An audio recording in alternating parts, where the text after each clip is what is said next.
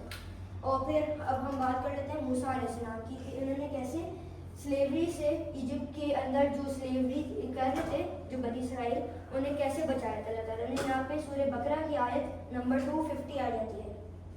یہاں پہ اللہ تعالیٰ فرماتا ہے کہ and remember when we parted the sea, rescued you and drowned Pharaoh's people before your very eyes.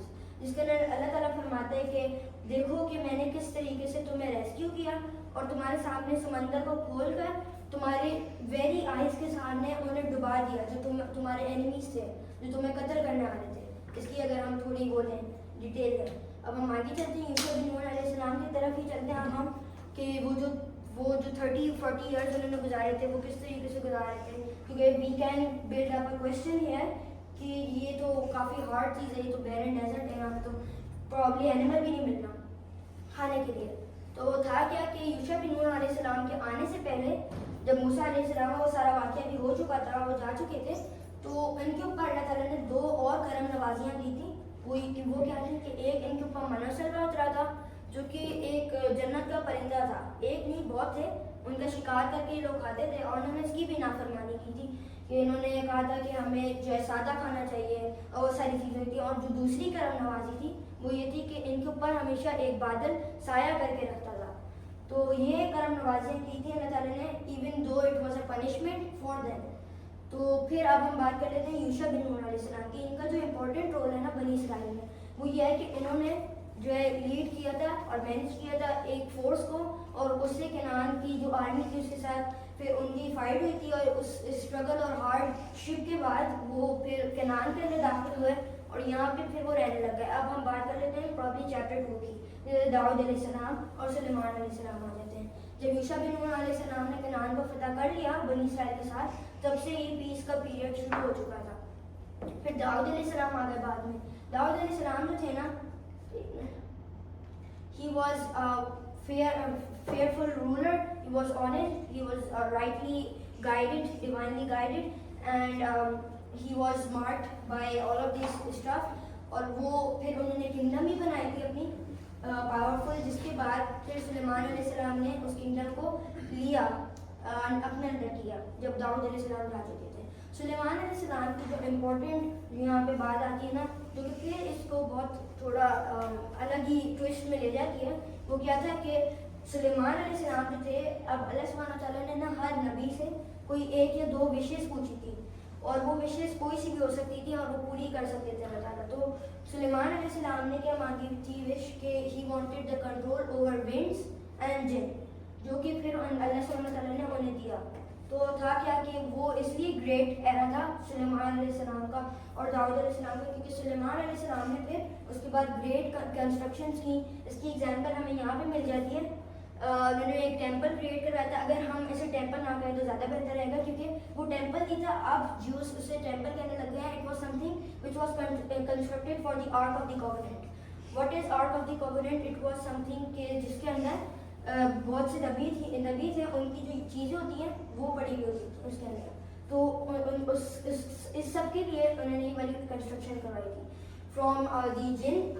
اور اس میں پھر دجال والا بھی واقعہ کچھ آ جاتا ہے, لیکن میں زیادہ ڈیٹیل اس میں بھی نہیں جاؤں گا. بس یہ تھا کہ یہ بہت بلیسنگ والا دور تھا. اور اس کے بعد اب ہم بات کرتے ہیں پرابلی تیسرے چیپٹر کی, جو کہ تھا چیپٹر ایئر آف کیٹاسٹروفی. اس میں آئے تھے نیو سیرینز, بیبلونینز اور رومنز. تو اب ہم ان کے اوپر بات کر لیتے ہیں. تو پروفیٹ سلیمان علیہ السلام جو تھے, جب وہ ایک بہت پاورفل کنگڈم کو چھوڑ کے گئے تھے نا, تو اسی کے کچھ ڈیکیڈز یا کچھ سالوں کے بعد جو ایمپائر تھی نا بہت ویکن ہو گئی تھی. اور اندرونی بغاوتیں مینس کہ جو جیسے فار ایگزامپل اگر میں کوئی پوائنٹ آف ویو پیش کرتا ہوں یہاں پہ, and I am the leader for example here, so if I سے سم تھنگ کہ یہی ہوگا, تو you will half of you people would say کہ یہی ہوگا, بٹ وہ لوگ بھی ہوں گے جو کہ اس سب کے خلاف ہوں گے, and they would not be able to express their feelings. وہ صرف اندر ہی سوچ کے کچھ بیٹھے ہوئے ہوں گے, اینڈ مے بی کہ وہ سیکریٹلی پلان کریں. میں ایگزامپل دے رہا ہوں صرف. تو اندرونی بغاوتیں ایسے تھیں, انر ویکنگس تھیں, ان کی وجہ سے جو ایمپائر تھی وہ ٹکڑے ٹکڑے ہو گئی تھی. یہاں پہ ناردرن کنگڈم جو تھی وہ کنگڈم آف جوڈا تھی, کنگڈم آف اسرائیل, اور جو سدرن کنگڈم تھی وہ تھی کنگڈم آف جوڈا. تو تھا کیا کہ ان دونوں کنگڈمس کے اوپر وقفے وقفے سے اٹیک ہوتے رہے. یہاں پہ سب سے پہلے جو اٹیک تھا وہ تھا نیو اسیرین ایمپائر کا. نیو اسیرین ایمپائر جو تھی نا, اٹ واز اٹیکنگ بیکاز اس کا جو پرپس تھا نا یہاں پہ وہ یہ تھا کہ جو جوڈین ایمپائر تھی یا پھر جو سدرن کنگڈم تھا جو بھی تھا, یہاں پہ جو بنی اسرائیل کی ایمپائر تھی نا بہت ویکن ہو چکی تھی اور یہ بیچ میں آتی تھی اس سب کے نا, تو یہ بہت وانڈریبل بن گئی تھی because it came in the center and because of that what happened کہ یہاں پہ attacks وغیرہ ہوئے. Neo-Syrian Empire aimed for the attacks to expand their territories, to gain the money and all of that stuff جو بھی ہے, اور they also enslaved the Bani Israelites and all of that stuff. پھر اس کے بعد ہم لوگ بیبلونین ایمپائر کی بات کر لیتے ہیں جو کہ جنہوں نے حملہ کیا تھا کیونکہ انہوں نے بھی ڈیمیج وغیرہ کرنا تھا. پرابلی اس کا بادشاہ جو ہے اس کا کافی اسٹرینج نام, اس لیے میں اس کو ڈسکس نہیں کروں گا. ویسے نبوک شاہ نظار اس طریقے کا کوئی نام ہے اس کا. تو تھا کیا کہ اس نے بھی نیو اسیرین ایمپائر کی طرح ہی اس طریقے سے یہی سوچ کر حملہ کیا تھا یہاں پہ, کیونکہ he also aimed for getting the money whatever they had and for expanding their empire and all of that stuff and to crush the rebellion, جس کی وجہ سے انہوں نے حملہ کیا تھا. رومن ایمپائر کی جہاں تک بات ہے تو اس میں یہاں پہ کلیئرٹی کیوں ملتی ہے کیونکہ رومن ایمپائر کا جہاں تک میں نے ریسرچ کیا اٹ واز کہ سم تھنگ کہ جو ڈومیننس تھی نا رومن ایمپائر کے اندر وہ جروسلم وغیرہ تک بھی پہنچ چکی تھی اور پولیٹیکل کنٹرول رومن ایمپائر کے پاس تھا, جس کی وجہ سے بنی اسرائیل ان سے تھک گئے تھے بہت زیادہ, جس کی وجہ سے وہ بغاوت کر رہے تھے. اور اس بغاوت کا منہ توڑ جواب انہیں دیا گیا 70 CE میں پرابلی, جدھر جب جروسلم کے اوپر انہوں نے حملہ کیا. اور اچھا ایک اور چیز میں بتا دوں آپ لوگوں کو کہ بیبلونین ایمپائر جو تھی نا اس میں انہوں نے فرسٹ ٹیمپل تباہ کیا تھا یا پھر جو بھی کنسٹرکشن تھی آرک آف دی کووننٹ کے لیے, اور اس کے بعد پھر جب بیبلونینز نے واپسی انہیں فری کیا, انہیں واپس جروسلم دیا, تو پھر پرابلی سائرس دا گریٹ آیا ہوا تھا and he was also a person جس میں کیا تھا کہ ہی said کہ yeah there is money and you can make another temple which is known as the second temple, جو کہ پھر تباہ ہوا تھا 70 CE میں جب رومن ایمپائر نے حملہ کیا تھا. اور اس نے بھی اسی لیے کیا تھا کہ انہوں نے کرش کرنا تھا ریبیلین. تو اب ہم بات کر لیتے ہیں پہلے کہ جو اٹیکس ہیں ان کی ایگزامپل ہم لوگ دیکھ لیتے ہیں قرآن سے کہ یہ کیوں ہوئے تھے اور ہمیں کیا تشریح ملتی ہے سب سے, کیا ڈیٹیل ملتی ہے اس سب سے.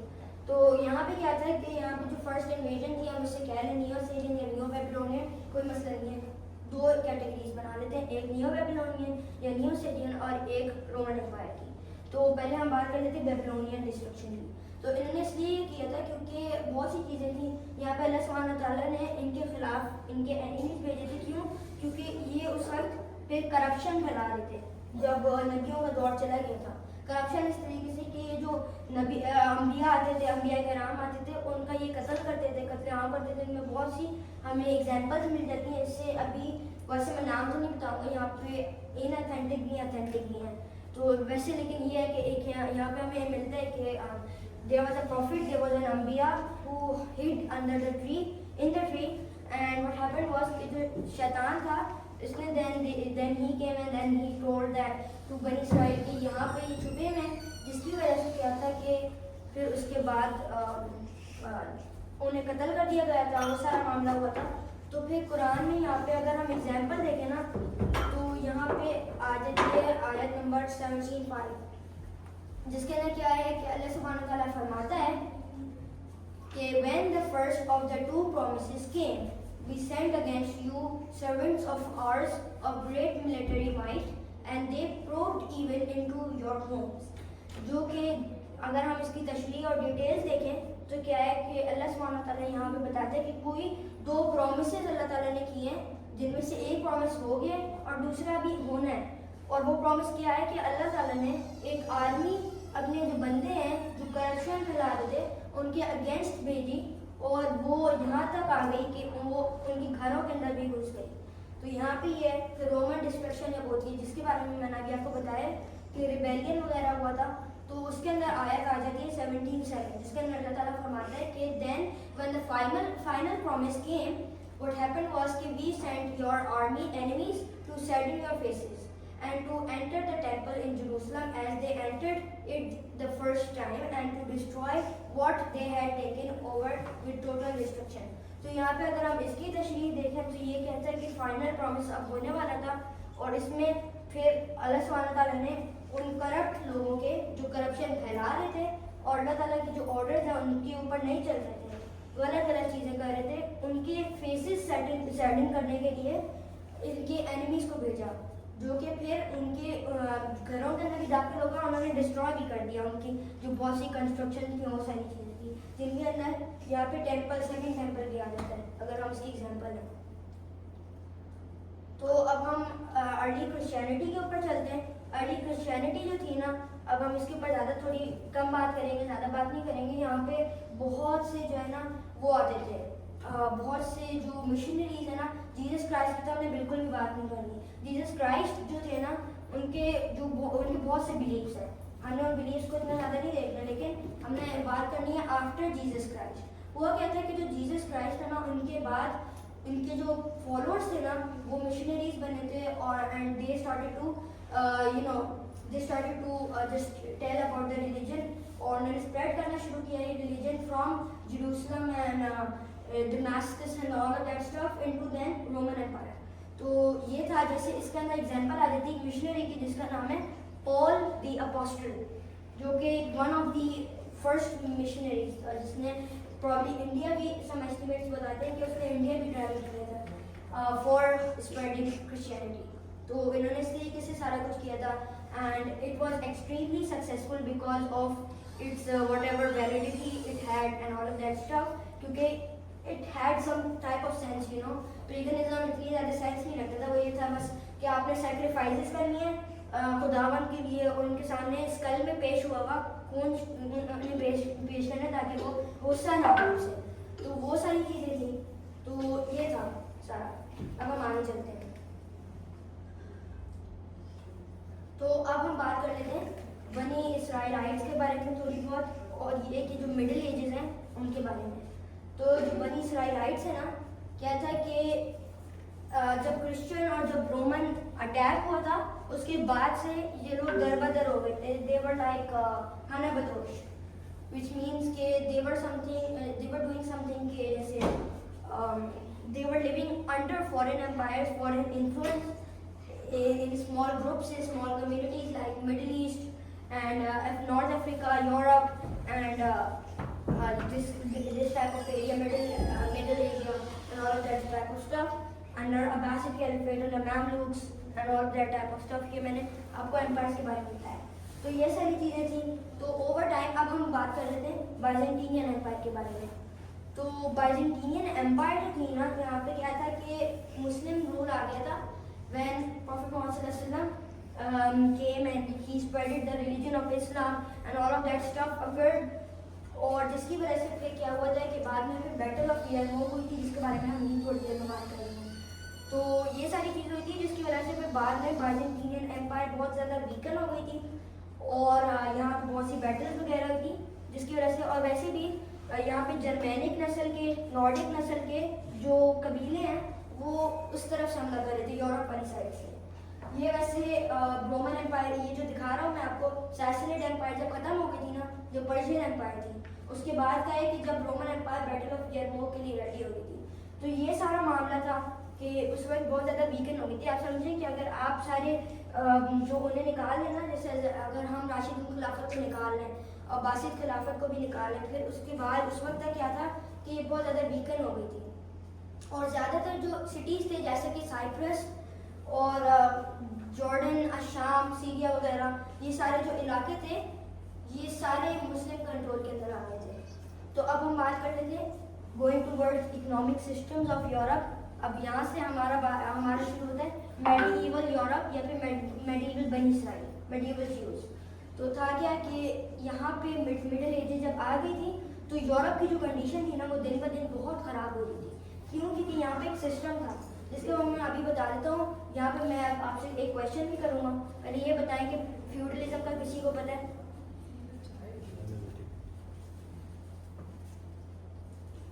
جی, کسی کو فیوڈلزم کا پتہ ہے؟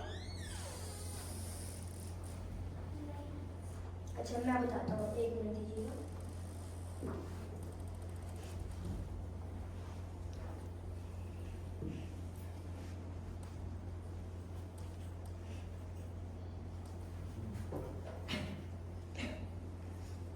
ایک منٹ,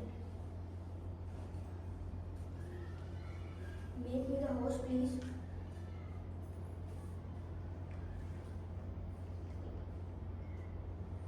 ایک منٹ دیجیے گا.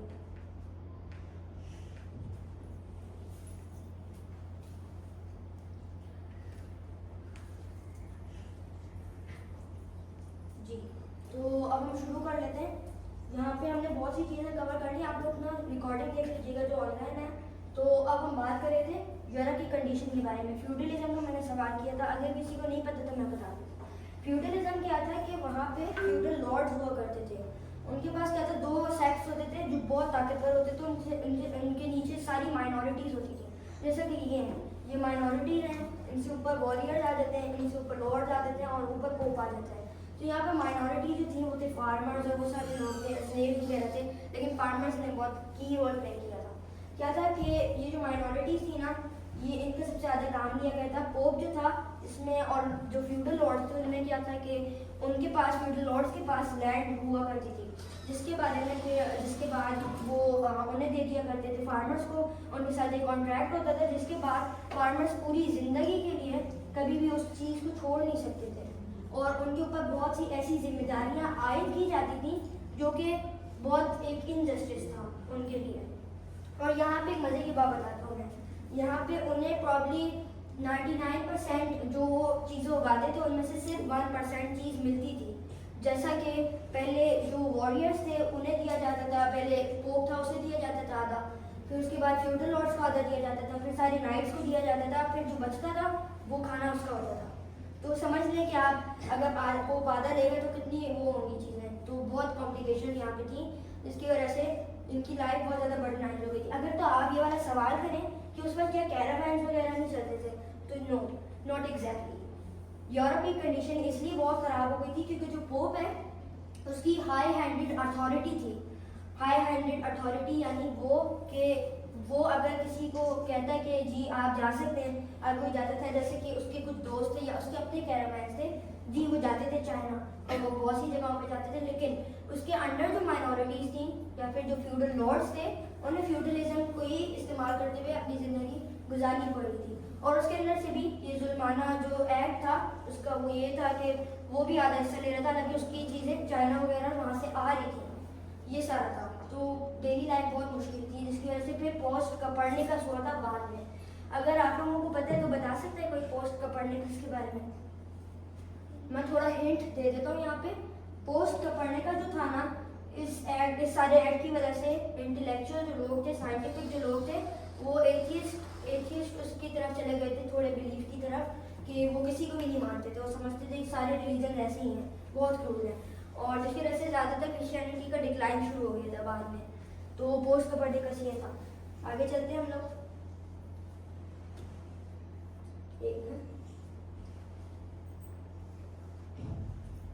جی, تو اب ہم بات کر لیتے ہیں عباسد خلافت کی اور سلجوقیان روم کی.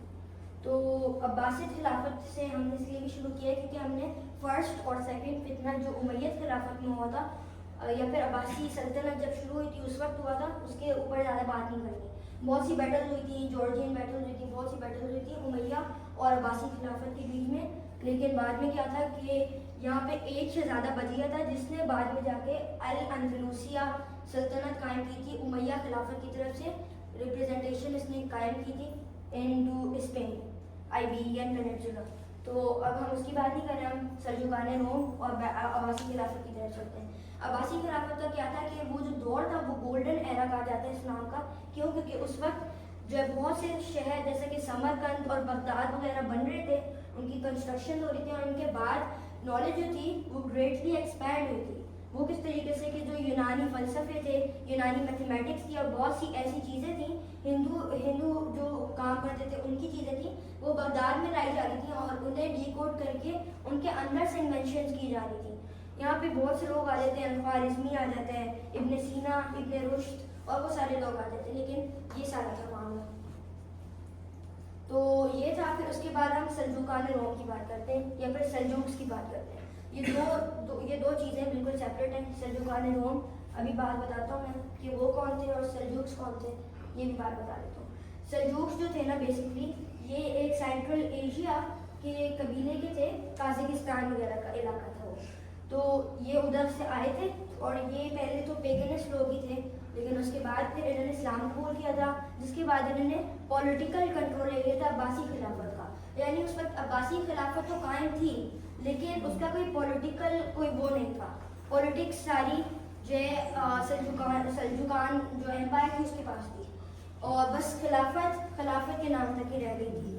عباسی خلافت تھی، اس کا جو خلیفہ تھا وہ خلیفہ ہی تھا، لیکن اس کے پاس پولیٹیکل کنٹرول نہیں تھا، اسپریچول کنٹرول تھا بس۔ سلجوقان روم جو تھی، سلجوکس جو تھے انہوں نے اناطولیہ کے اوپر حملہ کیا تھا۔ اناطولیہ ٹرکی کا علاقہ کہا جاتا ہے اسے، اور اس وقت کے زمانے میں اسے اناطولیہ کہا جاتا تھا۔ اناطولیہ کے آدھے حصے کو انہوں نے قبضہ کر لیا تھا اور بعد میں وہ الگ بن گئی تھی، سلطنت سلجوقان روم کانڈا بن گئی تھی وہ، and it was something else. پھر یہاں پہ عثمانی خلافت باغ گئی تھی اور پونیا وغیرہ بھی تھا یہاں پہ، ایک سٹی کا نام ہے۔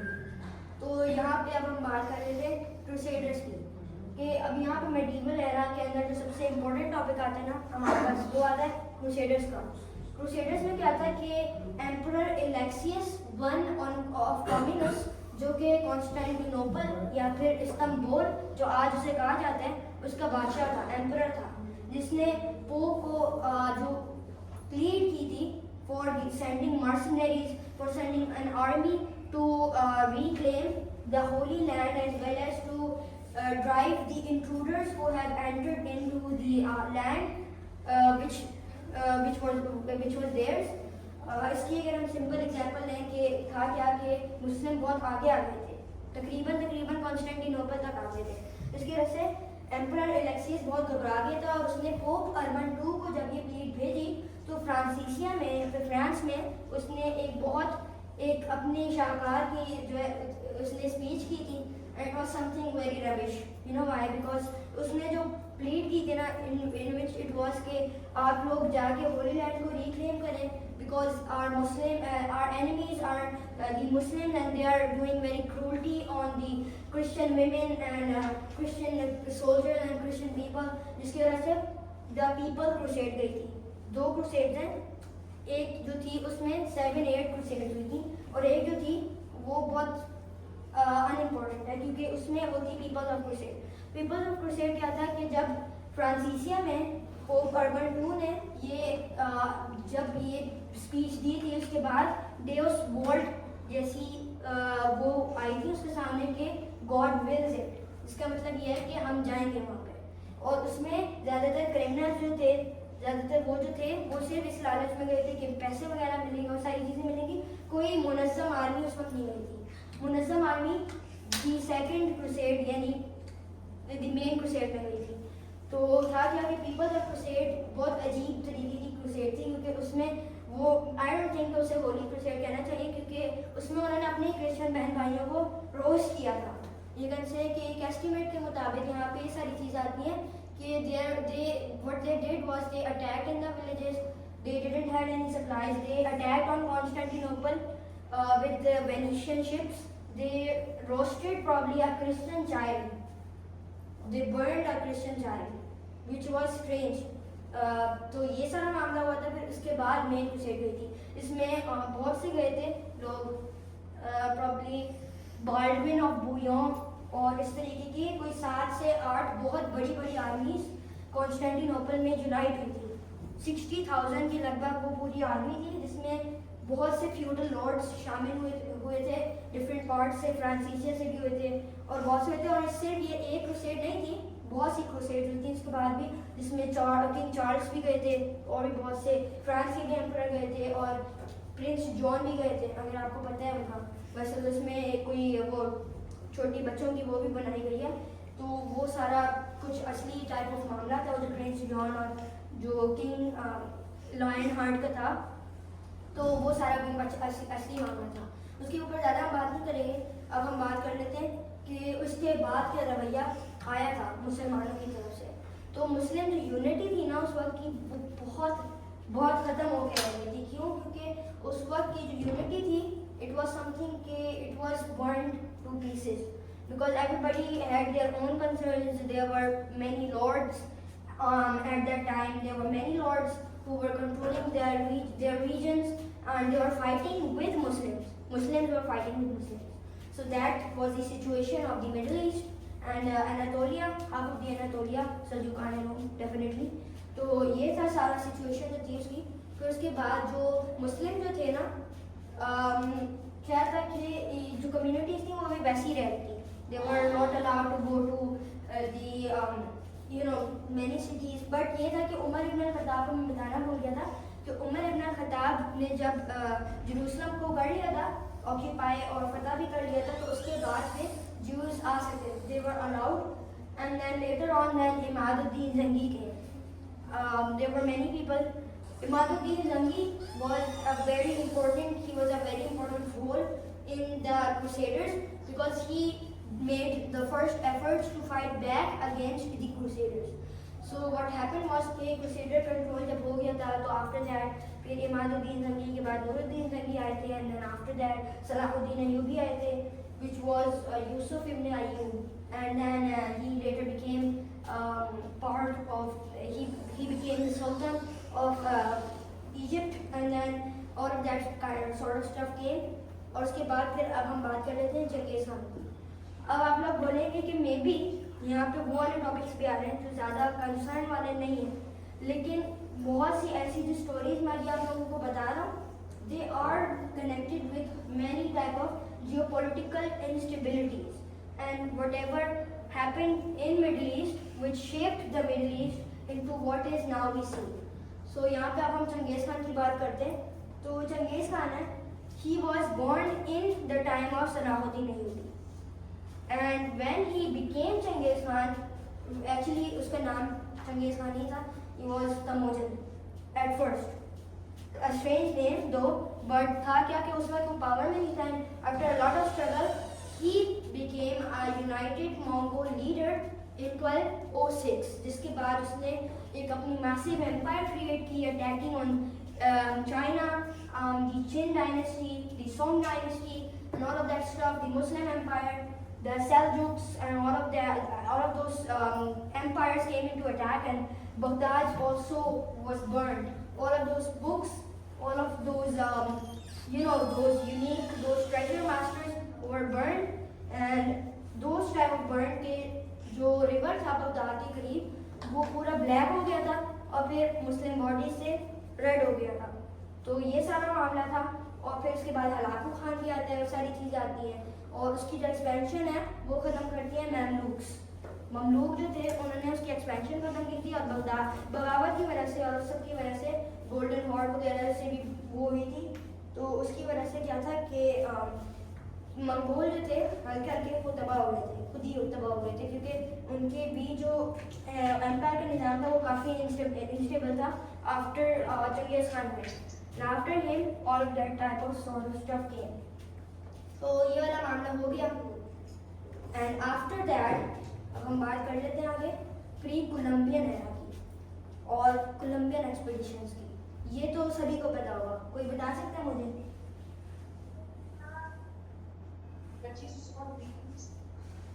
کولمبین اینڈ پری کولمبین ایکسپیڈیشن.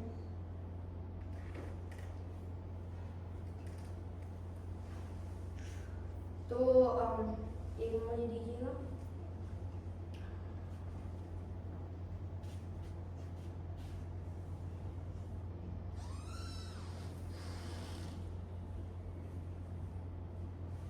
جی کوئی جانتا ہے پری کولمبین ایکسپیڈیشن کو؟ اچھا میں بتا دیتا ہوں. تو تھا کیا کہ پری کولمبین ایکسپیڈیشن اور کولمبین ایکسپیڈیشن جو تھے نا, ایک تو یہ کرسٹوفر کولمبس تھا, سب لوگ جانتے ہیں کہ اس نے امریکہ دریافت کیا تھا, which he first thought was India. Okay کیونکہ اس کی ہندوستان اس نے تلاش کرنا تھا but he somehow manage to find a new found land which was then later known as America. So pre Columbian expedition جو ہے نا کرسٹوفر کولمبس کا نام کولمبس تھا تو اسی کے اوپر پری کولمبین ایکسپیڈیشن مینس کہ اس سے پہلے بھی کوئی اس امریکہ نامی جو وہ ہے اس سے دریافت کر چکا تھا. And what was that it was something which can be connected with these two maps. یہ ہیں Chinese maps which tell us about San Francisco of that time.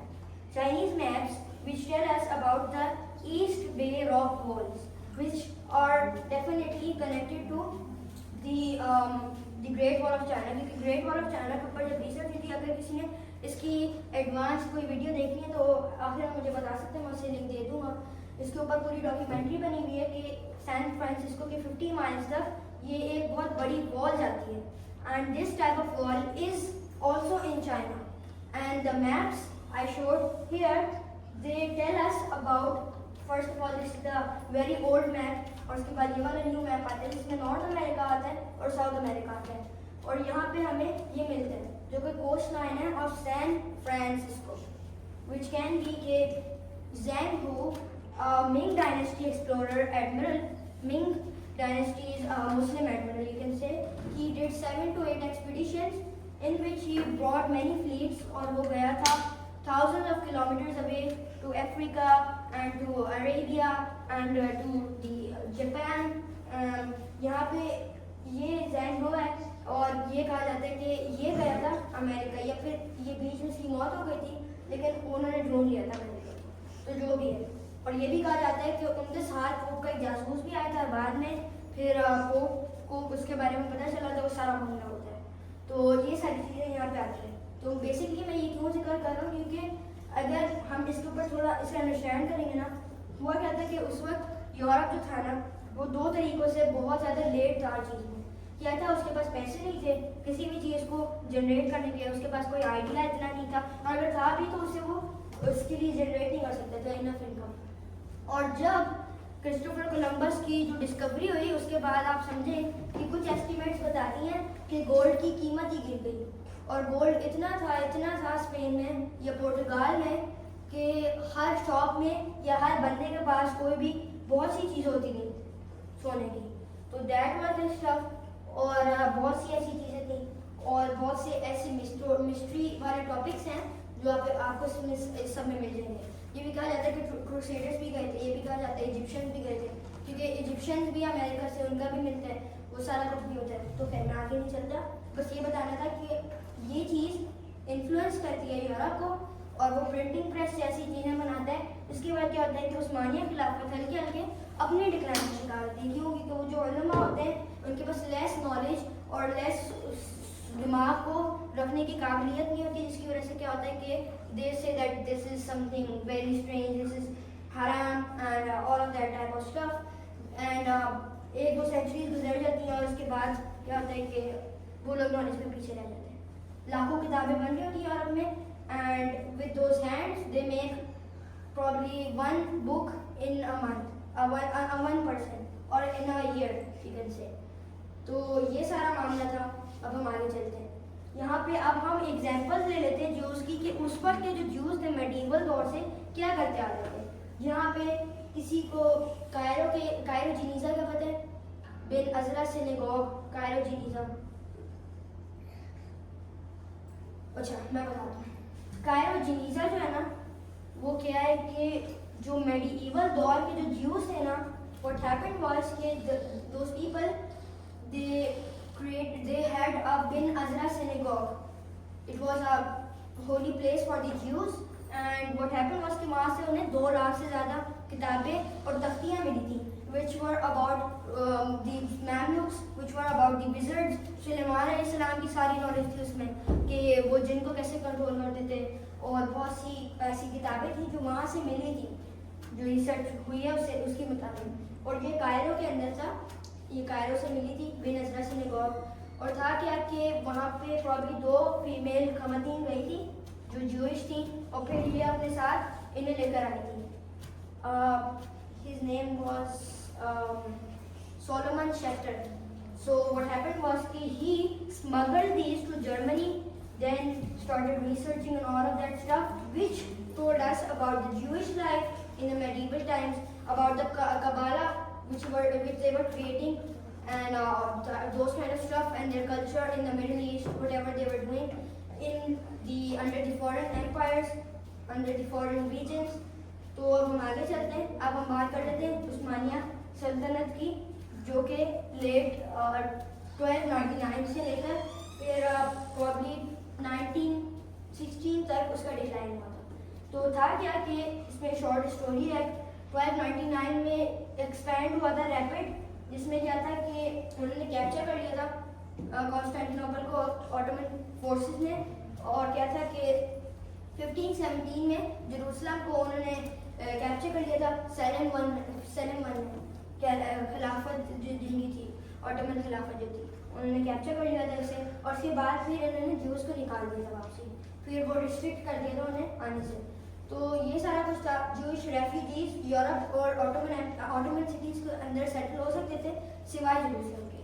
تو یہ سارا معاملہ تھا. پھر اس کے بعد یہ ہے کہ انہیں زیادہ تر ایکسپلشن کا سامنا کرنا پڑا. بہت سی چیزیں ہوئی اس وقت کے زمانے کے ہولوکاسٹ, لیکن وہ والی ہولوکاسٹ نہیں جس طریقے سے لاکھوں لوگوں کو مارا گیا. وہ والی ہولوکاسٹ کے انہیں بھی جو ہے انہیں سائن پہنایا جاتا تھا, which was a Judean yellow type of badge here symbolizing the Jews and all of that kind of stuff. تو یہ سارا معاملہ تھا. پھر ہم لوگ بات کر لیتے ہیں 1800s کی, جس میں جوئش آرگنائزیشن پوری مینج اور فارم ہوتی ہے. ویسے آئی ڈونٹ نو کہ یہ آئیڈیا صرف تھیوڈور ہرزل کا تھا, جو کہ ویسے اسرائیل کا بانی سمجھا جاتا ہے, لیکن میں بھی ہو سکتا ہے کہ اس سے پہلے کہ بھی کسی کا آئیڈیا ہو, کیونکہ میری ریسرچ کے مطابق اس نے جو ڈیئر جوڈینسٹٹ جو بک اس نے لکھی تھی آن دا ویژن آف اسرائیل, وہ بھی اس کے بابا نے لکھی تھی, and he later claimed it as his own book. سو یہ سارا معاملہ تھا. پھر اس نے, لیکن وہ کیا تھا کہ وہ پھر لیڈ میں تھا. He started leading very big roles, very big people in Europe for making a safe home in Jerusalem. اس نے بہت سے طریقے اپنائے جیسے کہ وہاں پہ جروسلم کے لوگوں سے وہ لوگ زمینیں خریدتے تھے, لیکن اس سے بھی بعد میں ریسٹرکٹ کر دیا گیا. آٹومن سلطان کے پاس بھی گیا کہ میں آپ کا نا جو ڈیبٹ ہے نا, جو بہت زیادہ تھا, اسے بھی پورا کر دوں گا, لیکن اس نے انہوں نے بھی منع کر دیا تھا. وہ سارا معاملہ تھا. تو ابھی یہ ہے سارا. پھر تھیوڈور ہرزل کے آئیڈیا کے اوپر بات کر لیتے ہیں, اس کی جو لائف ہے اس کے بارے میں, کہ وہ کیا تھا. وہ ایک آسٹرو ہنگیرین جرنلسٹ تھا, جو کہ ایک پولیٹیکل تھنکر بھی تھا, اور تھا کیا کہ اس کی جو فادر ہے نا, ہی واز اے ماڈرن پولیٹیکل زائنسٹ, جو کہ بعد میں پھر ہی میں بھی لٹل بٹ ٹرانسفارمڈ. لیکن تھا کیا کہ he was born in 1816 Budapest, and he grew up in the Jewish family in anti-Semitism era in Europe. اور اس کے بعد انکریزنگلی وہ جو ہے اپنا کام وینا میں کرنے لگا, and he during his life observe کہ جوز کو ایک سیکیور ہوم چاہیے, اس کے بغیر they can not survive these type of stuff جو بھی اینٹی سیمیٹزم چل رہا تھا ان کے اوپر. تو یہ والا معاملہ ہوا. پھر اب ہم بات کرتے ہیں آٹومن ڈکلائن کی. تو یہاں پہ عثمانیہ جو ایمپائر ہے نا, وہ ویکن ہونے لگی تھی, کیونکہ یہاں پہ بہت سی وجوہات ہیں. ابھی ان کے اوپر بھی ہم ایک انالیسس میں آپ کو شیئر کروں گا, وہ میری وہ ورڈ کی فائل میں ہے, تو ابھی میں وہ اوپن کرتا ہوں اور وہ ساری ریزنس بھی آپ سے شیئر کرتا ہوں. تو تھا کیا کہ جو شریف تھا نا, شریف حسین بن علی مکہ کا جو تھا, یہاں پہ یہ میں آپ کو سلائڈ دکھا دیتا ہوں. تو اس نے بیسکلی کیا تھا کہ اس نے شروع کروائی تھی ساری جو ریوولٹ تھا, جو ساری چیزیں تھیں اس نے شروع کروائی تھیں. اس نے برطانیوں اور فرانسیسیوں کی مدد لی تھی. he was backed up by these people and he later then attacked on the Ottomans. اس نے بہت سے علاقے فتح کیے, اور کس وجہ سے کہ آٹومنس کو ہرانے کے بعد برطانیوں اور فرانسیسیوں نے کہا تھا کہ we will give you this whole Middle East. Arabs کو کہا تھا, اور ان کا جو لیڈر تھا جس سے ابھی بھی یہ ہیرو مانتے ہیں, he was Lawrence of Arabia. Anybody knows about him? اچھا, اس کا جو بھی نام تھی پتہ ہے, تو Lawrence of Arabia sultana as a leader وہ appoint ہوا تھا to these Arabic people to lead them in the charges against the Ottomans. اور سارا معاملہ وہ تھا. اب ہم لوگ بات کر لیتے ہیں اس کی انٹرنل اپرائزنگ ان دی آٹومن امپائر کہ یہ میوٹنی ایکچولی ہوئی کیوں تھی. ایک منٹ دیجیے گا.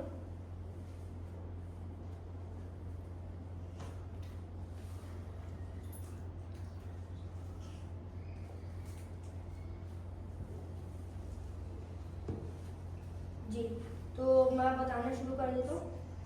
یہاں پہ اگر آپ اسے نہ دیکھیں, اگر آپ میرے اس میں سے انڈرسٹینڈ کریں تو تھا کیا کہ اس وقت کا جو اپوائنٹ ہوا تھا نا, probably the date was 31st of August 1876 when Istanbul in Topkapi Palace, whatever its name is, وہاں پہ جو نئے جو سلطان آئے تھے he was عبدالحمید. اس سے پہلے کیا تھا کہ there were many more سلطان جن کے بارے میں ابھی ہم بات کرتے ہیں. پہلے ہم بات کرتے ہیں ان کی ڈیزیزز کے بارے میں. اس وقت سلطان بننا ایسے تھا کہ کانٹوں کا جو تاج ہے اسے پہننا اور وہ ساری چیزیں کرنا, تو اور کانٹوں کے تخت پہ بیٹھنا, کیونکہ اٹ واز لائکلی ڈیتھ اور سم تھنگ کہ بندہ کریزی ہو جاتا ہے, جیسے پاگل ہو جاتا ہے. اس کی ایگزامپل میں آپ لوگوں کو دیتا ہوں. سلطان عبدالحمید سے پہلے یہاں پہ 2 اور سلطان گزر چکے تھے. کیا تھا کہ یہاں پہ محمد نہیں, مدحت پاشا جو تھے, یہ جو بندے کو آپ دیکھ رہے ہیں, یہ اصلی میں پاشا نہیں, ایک بہت برا ٹریڈر تھا اس وقت کا, جس کے پاس کانسٹیٹیوشنل جو ہے مونارکی بنانے کی پوری جو تھی جو بھی تھاٹ تھی, اس کی وجہ سے اس نے بہت سی گندی چیزیں کی تھی. تو تھا کیا کہ یہاں پہ اس نے 2 سلطانوں کو قتل کروایا تھا. سلطان عبدالمجید, he died in 1861 اور probably he was the one جن کی جو پاؤں تھے, جو ہاتھ تھے پورے, اور جو گردن تھی وہ پوری اس کی ہڈی ٹوٹی ہوئی تھی, پوری یہ والی جگہ تھی. And after that another sultan came. His name was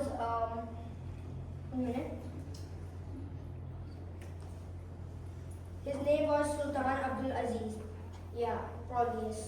So he was also murdered likewise. And یہاں پہ بہت زیادہ جو لوگ تھے وہ بہت زیادہ میڈ ہوتے جا رہے تھے. سلطان عبدالحمید کے جو بردر تھے مراد بھی, ہی سیٹ آن دی تھرون, اور ان کے ساتھ یہ بہت ہارفک اینڈ ہوا بیکاز ان کے جو انکل تھے, ان کی جو بروکن جو ساری رسٹ اور وہ ساری جو چیزیں تھیں, انہوں نے انہیں کچھ ہی دنوں کے اندر 93 ڈیز کے اندر پاگل بنا دیا, اور بالکل پاگل ہو گئے تھے, جس کی وجہ سے پھر انہیں ہٹانا پڑ گیا because everybody said that he was declared insane. So all of that type of stuff happened. So یہاں پہ کیا تھا کہ بیسک ہم ڈیزیز کے اوپر بات کرتے ہیں. تو کیا تھا کہ فرسٹ ڈیزیز کے اوپر ہم بات کرتے ہیں, وہ کیا ہے کہ یہاں پہ آٹومن ٹیکسز کی ہم بات کرتے ہیں. آٹومن اکانومی جو تھی نا وہ ٹیکسز اور کسٹمس کے اوپر بیس تھی, اور تھا کیا کہ every thing was under foreign commission. یعنی وہ جو آٹومن, جیسے فار ایگزامپل یہاں پہ ایک یہ بہت بڑی ہے, یہ یہاں پہ تھی آٹومن پبلک ڈیپٹ ایڈمنسٹریشن. کیا تھا کہ اس کی جو چابیاں تھیں نا وہ لنڈن اور پیرس کے جو لوگ تھے ان کے ہاتھوں میں تھی. اس کا مطلب یہ ہے کہ زیادہ تر وہ ڈیبٹ میں تھے, اور جو ٹریجری تھی وہ ساری لنڈن اور پیرس کے لوگوں کے پاس تھی.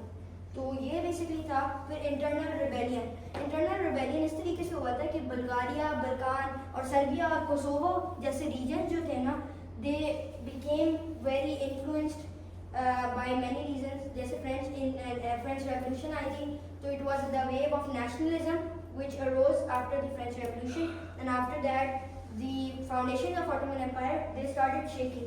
اور اس کے بعد تو کافی زیادہ برا ہوا تھا. اس کے بعد کیا ہوا تھا کہ every empire in particular its governments they were under their benefits. تھا کیا کہ وہ جو benefits تھے وہ بہت سے تھے. رشیا جو تھا in particular, رشیا کیا تھا کہ اس کو ہو جاتا تھا کہ وہ اپنے پورٹس بنائے میڈیٹرینین سی میں, گرم پانیوں میں, کیونکہ اس کے پاس ٹھنڈے پانی تھے. They were placed in Arctic Ocean, and he wanted to reach the Mediterranean. تو اس کی یہ تھی, and he was the one carrying the fire as well because of many reasons. اور رشیا کے علاوہ یہ جو برٹن تھے اور یہ جو لوگ تھے, ان کے بھی بہت سے جو ہے پلانس تھے. ابھی میں اگریمنٹ بھی آپ آپ لوگوں سے شیئر کرتا ہوں، اس کا نام ہے اسکائی اسپیکر اگریمنٹ. اس کے بارے میں بھی ہم آگے چل کے بات کرتے ہیں. تو یہ ساری چیزیں تھیں جس کی وجہ سے بعد میں پھر افغان جہاد تک ان رشین امپائر کی جو ڈیزائر تھی وہ رہ گئی تھی، لیکن وہ کبھی پوری نہیں ہوئی، اور وہ ڈیزائر تھی میڈیٹرینین میں اپنے پورٹس قائم کرنے کی. اور تھرڈ تھی تھرون. تھرون کیا تھا کہ یہ ایک ہاٹ بیڈ بن چکا تھا.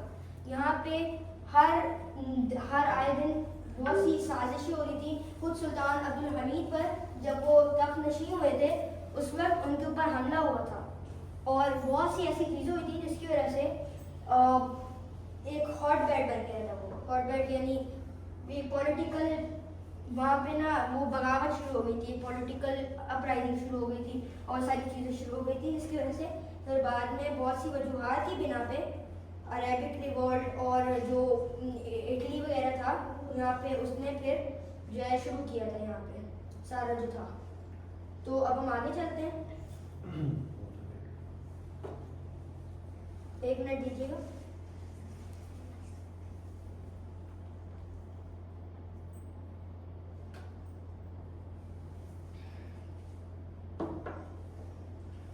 تو اب ہم آگے چلتے ہیں بیلفور ڈیکلریشن کے اوپر.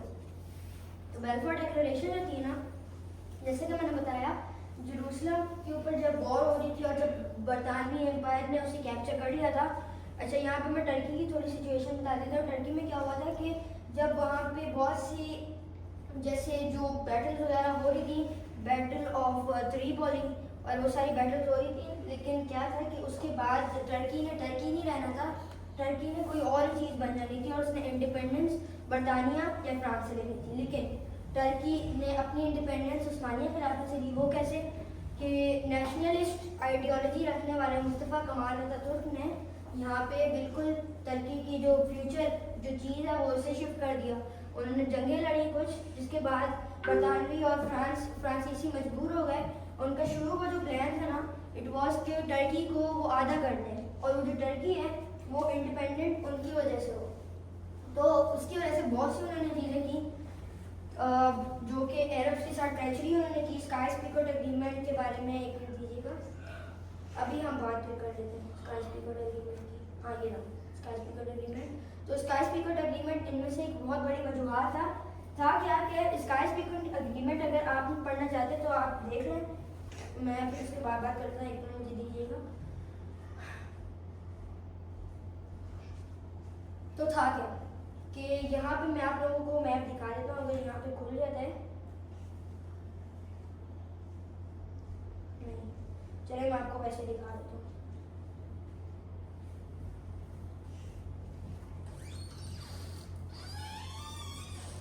یہ میپ ہے اور یہ اس کے اوپر بنا ہوا ہے پورا. یہ پورا مڈل ایسٹ ہے وہاں پہ، اور یہ ایریا اے جو کہ ہے ایک منٹ فرانس کا، اور ایریا بی گریٹ برٹن کا. اب یہ کیوں بنا تھا؟ کیونکہ یہاں پہ یہ دونوں جو ان دونوں کے مفاد تھے وہ تھے ریزروز اور آئل. جیسا کہ عراق میں انہیں آئل مل گیا تھا، تو انہوں نے نا سیکریٹلی ایک ان کے ساتھ ٹریٹی کر لی تھی، جس کی وجہ سے عراق پہ انہیں کوئی اگلے 30-40 سال تک کچھ بھی نہیں کہہ سکتا تھا. اور یہ کوئی پتہ نہیں کتنے ملینس آف ڈالرز تیل سے کما رہے تھے. تو یہ والی ساری وجوہات تھیں. اور شریف بن حسین علی کی جو اس نے جو ٹریٹی کی تھی لوگوں کے ساتھ وہ بالکل دھری کی دھری رہ گئی تھی، کیونکہ انہوں نے پیچھے سے پورے پلانس کیے ہوئے تھے سارے. تو یہ اسکائی اسپیکر اگریمنٹ ہے. انہوں نے آپس میں بانٹ لیے تھے سارے ریجنس جو کہ پروٹیکٹوریٹ تھے under British and French law and rule. تو یہ ساری چیزیں تھیں. اب ہم آگے چلتے ہیں.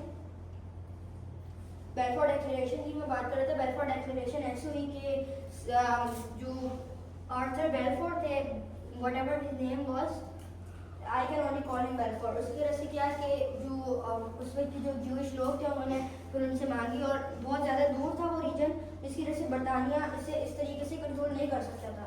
اس میں اتنی پاور نہیں رہی تھی جتنی پہلے ہوا کرتی تھی.